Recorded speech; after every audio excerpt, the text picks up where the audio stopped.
नमस्कार, मैं ज्योति श्रीवास्तव। आप देख रहे हैं सी न्यूज भारत। रुक करेंगे बुलेटिन की ओर। इस न्यूज बुलेटिन में बात होगी बिहार में मौजूद अजीबोगरीब मंदिर की और महाराष्ट्र में निकाली गई जनसंपर्क रैली की। साथ ही बात होगी नालचा में पुलिस द्वारा 24 घंटे में सुलझाई मर्डर की गुत्थी की। इन तमाम खबरों पर करेंगे विस्तार से चर्चा। खबर बिहार के पश्चिमी चंपारण से है, जहां पश्चिमी चंपारण वाल्मीकि नगर के तराई क्षेत्र में एक अजीबो गरीब मंदिर देखने को मिला है। इस प्राचीन स्थान को लोग बावन गढ़ी, बावन इनार और बावन बाजार के नाम से जानते हैं। ये प्राचीन काल के इतिहास में पढ़ने को और देखने को मिलता है। सदियों पहले यहाँ दो भाई आल्हा और रुदल रहा करते थे। ये दोनों भाई प्रचंड महाशक्तिशाली थे। इन दोनों भाइयों की गाथा आज भी इस तराई क्षेत्र में दोहराई जाती है और उनके बारे में गाना गाकर और गीत गाकर लोगों को सुनाया जाता है। ये लोग इसी मंदिर में पूजा पाठ किया करते थे। इतिहास के पन्नों में इन लोगों का नाम देखने को मिलता है। ये शूरवीर और बड़े ताकतवर थे। वहीं इस प्राचीन स्थान की कोई खोज खबर नहीं ली जा रही है। जिस अखाड़े में ये लोग लड़ते थे, आज भी वो अखाड़ा देखने को मिलता है। इसी जगह को बावन गढ़ी कहा जाता है। यहाँ के स्थानीय लोगों का कहना है कि हमारी आवाज बिहार सरकार सुने और इस धार्मिक स्थल को और भी सुंदर बनाए। मैं अभी बावनगढ़ी मंदिर में आया हूँ, जहाँ से अल्लाह और रुदल की कहानी शुरू होती है। यहाँ पर तरह तरह के चीज़ देखने को मिल रहे हैं। ये मंदिर प्राचीन काल इतिहास का मंदिर है, जिस पर सरकार कोई अपनी छानबीन और तहकीकात नहीं कर रही है। यहाँ पर जो साधु संत हैं वो बैठे पड़े हैं। ये नेपाल और बिहार के तराई क्षेत्र में है, जबकि यह बिहार प्रदेश में पड़ता है। ये अल्लाह रुदल का मंदिर जो है ऐतिहासिक मंदिर है, जिस पर सरकार, बिहार सरकार हो या केंद्र सरकार हो, इस पर ध्यान नहीं दे रही है। अल्लाह रुदल कौन थे, ये इतिहास के पन्नों में अगर पढ़ा जाए तो मिलेगा कि अल्लाह रुदल कौन थे और कौन नहीं थे। यहाँ ऐसा है कि बड़े बड़े योद्धा लोग और बड़े बड़े बाहुबली जो हुए हैं, राजा महाराजा, उन लोगों को अल्लाह रुदल ने रास्ते पर लाया और सिखाया कि दुनियादारी क्या होती है। बड़े बड़े अनुष्ठान यहाँ पर होते हैं और बड़ी बड़ी महिमा यहाँ पर की जाती है। पूजा अर्चना हर जगह होती है। मतलब मेरा बताने का जरिया है कि, और कहने का मतलब है कि अल्लाह रुदल के इस मंदिर को सरकार अपने कानून तक आवाज़ ले जाए, सरकार के कानून तक भी आवाज़ जाए। मैं यही चाहता हूँ। अभी मैं फ़िलहाल जानना चाहता हूँ यहाँ के मंदिर के जो मठाधीश है, उनसे कुछ बात करेंगे। सर, आपका शुभ नाम? मेघनाथ महतो। इस मंदिर में आप कब से हैं? हमारा हो गया ये नन्ही से हैं हम यहाँ पर। अच्छा, इस मंदिर की क्या क्या खूबियाँ हैं? ये सब है, इसका नाम है बावनगढ़ी माता का नाम है ये जी। हाँ, तो कहते हैं मने हम तो नया है जी जी। तो लोग कहता है कि जो हमारा गुरु है वही कहे है कि बावनगढ़ी, बावन इनार, 56 बाजार। हाँ, यहाँ पर अल्लाह और रुदल भी मंदिर में आते थे बहुत पहले यहाँ पर वही सब पूजमान था। वही लोग पूजमान थे। हाँ, अल्लाह रुदल सब, जो कि पूरे मतलब भारत जगत में जिन लोगों को जाना जाता है अल्लाह और रुदल। हाँ। क्या इस पर गवर्नमेंट कुछ अपना कार्य करती है कि नहीं इस मंदिर के लिए? नहीं। क्या आप लोग चाहते हैं ये मंदिर ट्रस्ट में आवे? क्यों नहीं, ये सरकार यहाँ पर जो करेगा तो क्यों नहीं होगा। धन्यवाद। हाँ। पश्चिमी चंपारण बिहार से सी न्यूज संवाददाता मनोज कुमार श्रीवास्तव की रिपोर्ट। उत्तर प्रदेश के फतेहपुर जनपद के खागा तहसील क्षेत्र के अंतर्गत आने वाले खासमऊ पंडित दीनदयाल उपाध्याय राजकीय आश्रम पद्धति आवासीय विद्यालय के प्रभारी प्रधानाचार्य मंथुलाल मौर्य के ऊपर अभिभावकों, बच्चों, स्वीपर और समस्त स्टाफ के द्वारा गंभीर आरोप लगाए गए हैं, जिसकी जिला समाज कल्याण अधिकारी द्वारा और मंडल स्तरीय जांच की गई है। जिसकी जिला समाज कल्याण अधिकारी सहित मंडल स्तरीय जांच की गई है, जिसमें यहां से निदेशालय को रिपोर्ट भेज दी गई है। आपको बता दें कि 9 नवंबर को मीडिया टीम भी अभिभावकों की शिकायत पर जाकर जब मौके का मुआयना करने लगी तो उसी समय पुलिस चौकी प्रभारी को बुलाया गया, जिसमें प्रभारी प्रधानाचार्य मंथुलाल मौर्य की ढेर सारी कमियां पाई गईं। वहीं जब जिला समाज कल्याण अधिकारी से बात की गई तो उन्होंने बताया कि जनपद का राजकीय आश्रम पद्धति आवासीय विद्यालय खासमऊ है, जहां 373 बच्चों का एडमिशन हुआ है और पठन पाठन कार्य अच्छी तरीके से चलता है। लेकिन वर्तमान में मंथुलाल मौर्य के प्रधानाचार्य रहते हुए शिकायतें काफी आई हैं, जिसकी जांच कर रिपोर्ट निदेशालय को भेजी गई है। वहीं इस संबंध में अधिक जानकारी देते हुए आश्रम पद्धति आवासीय विद्यालय खासमऊ के शिक्षक, बच्चों, प्रभारी प्रधानाचार्य मंथुलाल मौर्य और जिला समाज कल्याण अधिकारी का क्या कुछ कहना है, आइए आपको सुनाते हैं। कहाँ रहते हो? पिताजी क्या नाम है? अजीत कुमार दीक्षित। तुम्हारा क्या नाम है? क्यों दीक्षित? किस क्लास में हो? अच्छा चाहिए। ये कब की घटना है? कहाँ पर मारा है? किससे मारा है? सब कौड़ा के भेंट से मारा। फावड़ा के बेट से। अच्छा, कैसे मारा है? फेंक के मारा है कि? सर दौड़ रहे थे, मार दिए, गिर पड़े। अच्छा, कहीं चोट आई? ये सफा में आई थी तो उन्हीं जेल लगाए थे, ये हो गया। पापा है तो इसके पापा हमारे पापा है गाली दिया और बाहर भगा दिया। ऐसे थोड़े होते किसी गार्जियन को मार के भगा दे सर। यहाँ जमीन मार देते हैं, भगा देते हैं, कहे कि तुम्हारे यहाँ कौन है, भगा देते हैं। ये कौन बोल रहे हैं? ये प्रिंसिपल सर बोल रहे हैं। अरे यार ऐसे ही बोलो। महोदय आए थे, हम लोगों ने शिकायत किया तो इन्होंने रात में जाके हमको मारा और गाली दिया। किस बात को लेके? कि तुमने शिकायत हमारी क्यों किया। तो किसको मारा था? कितने लड़के? बहुत लड़के थे, अब उनका हम नाम थोड़ी नहीं जानते। जी। और क्या कह के मार रहे थे? गाली दे रहे थे, कह रहा था मतलब बुरी गाली। ये प्रिंसिपल का जो है, चूंकि अरे वहाँ से अथॉरिटी दी जाती है तो काम कराना है, कैसे कराना है, किसको कहाँ लगाना है, कैसे लगाना है, इस प्रिंसिपल का होता है। हर आदमी कार्य चलिए अपनी तरीके कार्य करने के अपने हिसाब से काम करा। इसको जैसे मान लीजिए कि जहाँ कोई नियंत्रण नहीं कर पा रहा उसको हटा के दूसरी जगह लगाया जा सकता है। ये सब काम तो करना ही से जो है कोरे कागज में दस्तखत क्यों करवा? हम कोरे कागज में करवाएंगे किसी से। हमारे देखिए सारे सूचनाएं मांगी हैं, जो भी सूचनाएं मांगी जाती है, जैसे बच्चों का अटेंडेंस लेना है तो उनसे जैसे उनका पूरा हम अटेंडेंस पर डे भेजते ही हैं ऑलरेडी। कभी कभी उनको ये लगता है कि कितने हैं नहीं, तो ये रियलिटी मालूम करने के लिए आपके खिलाफ है, समाज कल्याण खिलाफ, यहाँ का स्टाफ खिलाफ है। स्वीपरों का आप सही है। सुनिए मेरी बात, कभी कभी एक ही आदमी सही होता है, बाकी सब गड़बड़ होते हैं। हाँ जानते रहिए।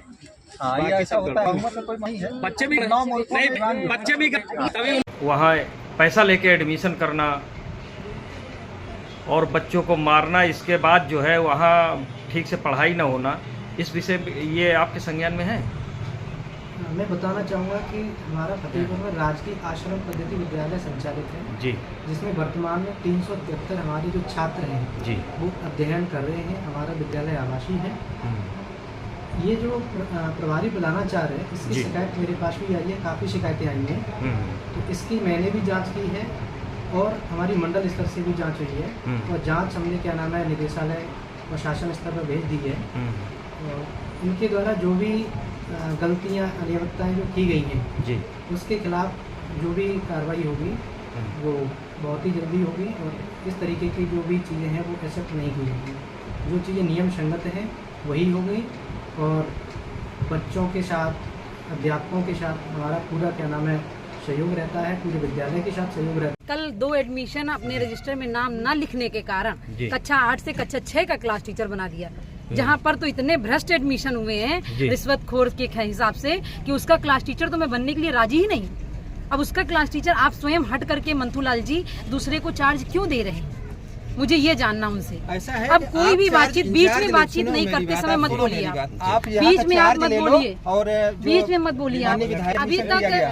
अभी तक हमसे कहा जा रहा था कि एक बच्चा हमारे यहाँ शिवांश है, कक्षा 8 में, वो अर्धवार्षिक परीक्षा के पहले आया, कहा गया DSW साहब की परमिशन से एडमिशन हुआ है। मैंने उसका नाम लिख लिया सर। उसके बाद मैंने DSW सर से पूछा, एक दिन गए थे हम लोग, तो उन्होंने कहा मेरे द्वारा कोई अनुमति नहीं दी गई। उसके बाद सर ठीक है, एक हमने सर की परमिशन मान ली। उसके बाद एक बच्चा हाफ ईयरली के मिड एग्जाम के बीच में आया जी, तो उसके बाद कहते उसका नाम लिखिए। सर हम कैसे लिख लें मिड एग्जाम से, बताइए आप, जिसने 4 पेपर नहीं दिए और फिर दे रहा है, तो इस तरह सर नहीं होगा। रहने वाले हैं जी, इसलिए क्योंकि हम जुड़े हुए हैं सभी गार्जियन से, तो गार्जियन सारी बातें बताते हैं कि यहाँ पर बहुत जो है रिश्वतखोरी हो रही है जी, ये बताया जा रहा है गार्जियन के द्वारा बार बार बताया नहीं, ये चीज़ हमको भी जानकारी मिली है कि यहाँ एडमिशन में भी पैसा लिया जाए। बहुत अनियमितता, घोर अनियमितता की जा रही जी, और विद्यालय की व्यवस्था काफ़ी ध्वस्त हो चुकी है, अनुशासन व्यवस्था बिल्कुल चरमरा गई है।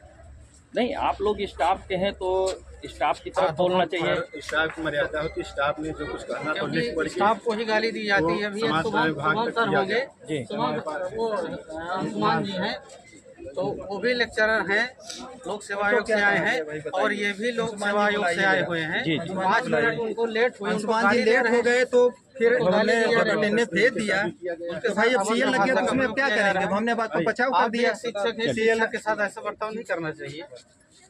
अगर आप स्टाफ के साथ ऐसा दुर्व्यवहार करेंगे जी, स्टाफ का। मेरा नाम अंशुमन सिंह रावत है, मैं यहाँ पर ATS में भौतिकी लेक्चरर हूँ, फिजिक्स का लेक्चरर हूँ जी।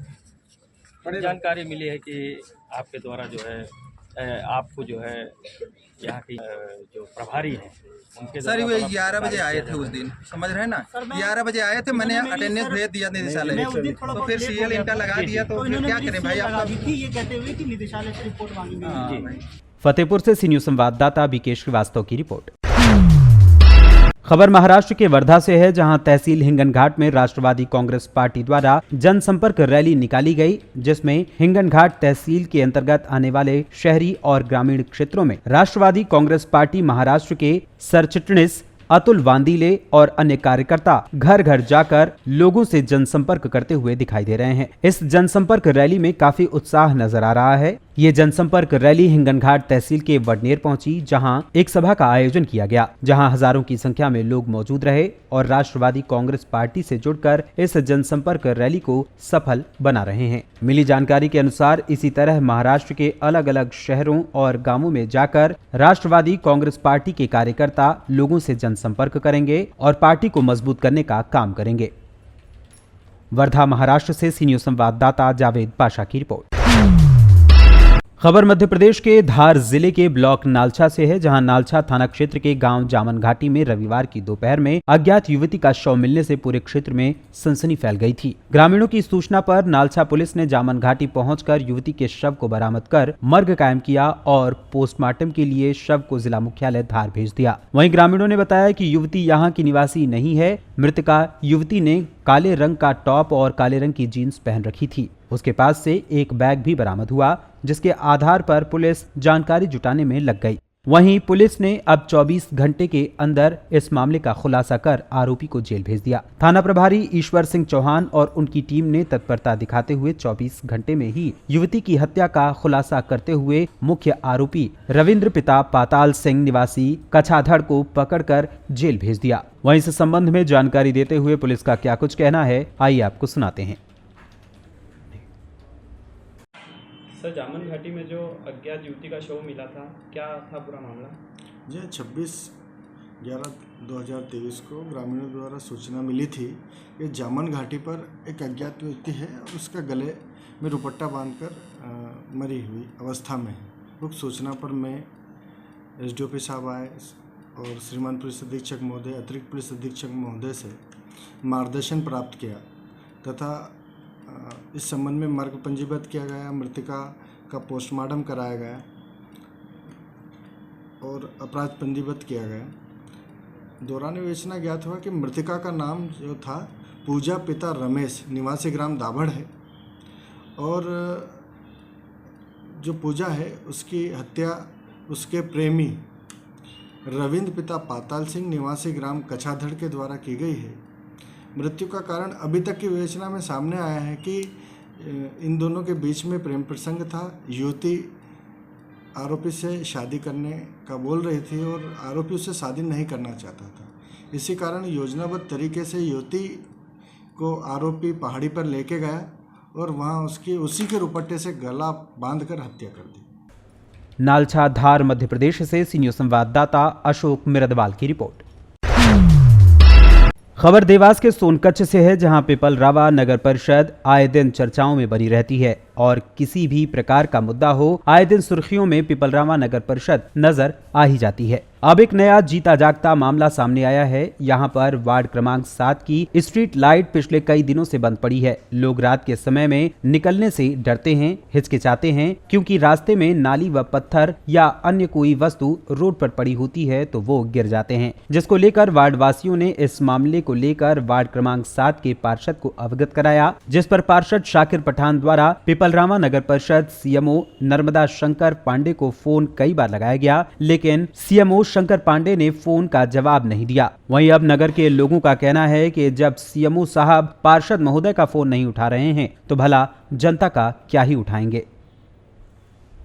मैंने कई बार मतलब सीएमओ महोदय को मतलब इन्हीं इस स्थिति से अवगत करा है। सीएमओ साहब अनसुनी करते हैं। आज 5-6 रोज से मतलब स्टेट लाइन बंद है, जिससे आए दिन मतलब इन्हीं लोग मेरे वार्ड के मतलब नाली के ऊपर गिरते रहते हैं। मतलब आपने फोन लगाया तो मेरा फोन नहीं उठाया, मतलब नहीं उठाते। हाँ, नहीं उठाते फोन, किसी का भी फोन नहीं उठाते, किसी को भी नहीं। मैंने फिर अशोक भाई से फोन लगाया तो अशोक भाई ने उस लाइन मैन कुछ की तो उस लाइन मैन भी आलम टालम करता। मतलब आपका नाम? मेरा नाम साकिब पठान, वार्ड क्रमांक 7 का पार्षद।